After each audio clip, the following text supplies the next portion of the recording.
Kivuli cha kundi la wapiganaji wa M23 waliotangaza kuondoka huko Uvira. Hatimaye tathmini ya serikali imesema kuwa hilo ni jambo ambalo ni sawa na sinema tu, kwa lengo la kupunguza shinikizo kutoka kwa washirika wao wa kimataifa. Hii ni TriGen Media.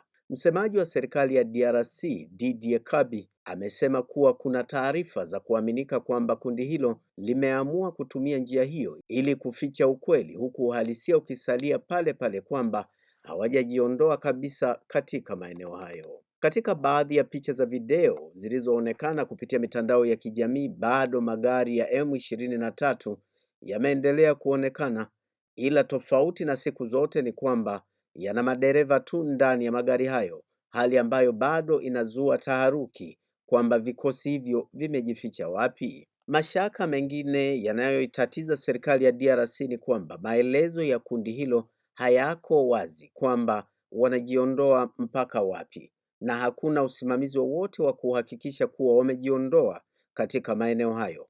Hapo linasalia kuwa kitendawili kwa serikali. Imesema hiyo ni danganya toto. Serikali ya DRC inatilia mashaka pia kutokana na baadhi ya waasi kuonekana wakipita kwa njia ya miguu kupitia maeneo ya Mwami, vilima vya Kashekebwe kuelekea nyanda za juu za Uvira, jambo linalodhaniwa kwamba wanakwenda kuungana na washirika waliopo katika eneo la Fizi, hatua inayoonekana wazi kabisa kwamba ni njama za kuendelea kudhibiti mji wa Uvira na kujiimarisha kwa siri. Kwa mujibu wa taarifa za serikali ni kwamba pia wameonekana wakielekea Makobola huko kupitia mji wa Baraka wakiwa na silaha, umbali wa takriban kilomita 9 tu kutoka mji wa Uvira. Katika hatua nyingine ni kwamba serikali ya DRC pia imeendeleza lawama za muda wote dhidi ya Rwanda kwamba wanajeshi wake mara zote wanahusishwa na kundi la M23,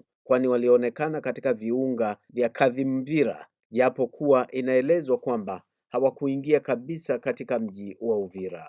Hivyo kwa msimamo huo inaonyesha wazi kwamba tangazo la M23 la kujiondoa huko Uvira halijaaminiwa na serikali na inaendelea kutishwa nalo na kuona kwamba huenda ni njama tu ya kuweza kujiunda upya kimya kimya, huku shinikizo la kimataifa likiwa linapoa. Baadhi ya wachambuzi wanaona kuwa mzozo huu wa serikali ya DRC na kundi la wapiganaji wa M23 lina mapana yake katika nyanja za kimataifa, kwani mara tu baada ya kuwa na shinikizo la kimataifa, M23 wakaonekana kupooza mambo kama hatua ya kutii kwa haraka, wakati kumekuwa na jitihada kadhaa za kikanda na kutoka barani Afrika ambazo zimegonga mwamba.